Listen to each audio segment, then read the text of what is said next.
वंचित बहुजन आघाडीच्या अधिकृत उमेदवार सध्या ॲडव्होकेट प्रकाश आंबेडकर साहेबांनी मला आणि रेखाताई ठाकूर महाराष्ट्र राज्याचे अध्यक्ष यांनी मला ही जी उत्तर नागपूर 57ची जी सीट दिलेली आहे, या सीटचा मी अधिकृत उमेदवार आहे. नागपूरमध्ये लोकांचा रिस्पॉन्स कसा भेटत आहे?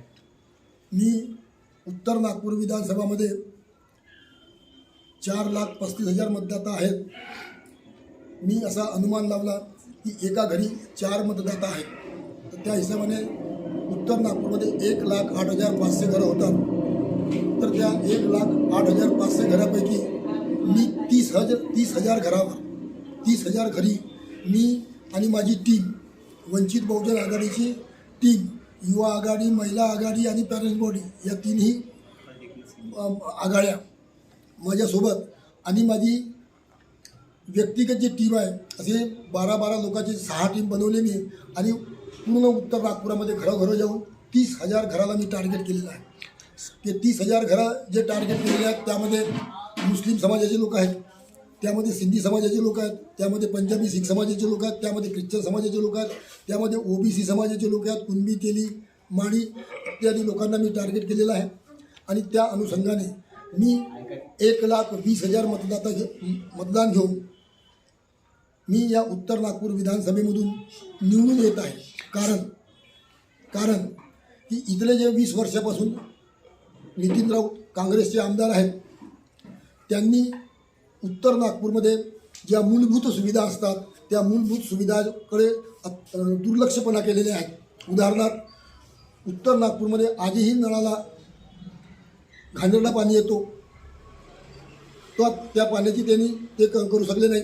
दुसरा, उत्तर नागपूरमध्ये हा जो दवाखाना आहे डॉक्टर बाबासाहेब आंबेडकर हॉस्पिटल, या दवाखान्यालाही BJPची सरकार, देवेंद्र फडणवीस हे मनुवादी लोक या दवाखान्याला ज्याप्रमाणे मांजरीला इंजिनिअरिंग कॉलेज त्यांनी इकडून उत्तर नागपूरमधून काढून तिकडे घेऊन गेले ते निहानला, त्याच पद्धतीने हा डॉक्टर बाबासाहेब आंबेडकर हॉस्पिटल हा सुद्धा तिकडे घेऊन जात होते. परंतु आम्ही उत्तर नागपूरचे जागरूक लोकांनी समोर येऊन एक मंच बनवलं, आंबेडकर हॉस्पिटल बचाव मंच. त्या माध्यमातून आम्ही हा दवाखाना इथं रोखला. असे असक्षम आमदार आम्हाला उत्तर नागपूरच्या जनतेला नाही पाहिजेत. अशी मी ज्या 30,000 घरी गेलो, त्या 30,000 घरामध्ये टार्गेट केलं. त्यांनी सांगितलं की आम्हाला असा असक्षम आमदार आम्हाला नको. सर, तुम्ही मतदारसंघात एवढ्या दिवसापासून फिरत आहे, स्थानिक मुद्दे काय आहेत मतदारसंघाचे, काही सांगू शकता? स्थानिक मुद्दे, बेरोजगारीचा मुद्दा आहे. आमच्या उत्तर नागपूरमध्ये ग्रॅज्युएट झालेले 45,000 विद्यार्थी आहेत, युवक महिला आहेत. त्यांच्या हाताला काम नाही. टेक्निकल एज्युकेशन घेतलेले आमच्याकडे उत्तर नागपूरमध्ये भरपूर लोक आहेत, त्यांच्या हाताला काम नाही. हा जो बेरोजगारीचा मुद्दा आहे, आमच्याकडे उपलवाडीमध्ये इंडस्ट्रियल एरिया आहे. या इंडस्ट्रियल एरियामध्ये फक्त 20% कारखाने सुरू आहेत, 20% निर्माणी सुरू आहेत. आणि त्याहीमध्ये जे वर्कर कामाला आहेत ते वर्कर उत्तर नागपुरातील नसून, नागपूर शहरातील नसून, ते बाहेरच्या प्रदेशातल्या, मध्य प्रदेश, छत्तीसगड इथले आहेत.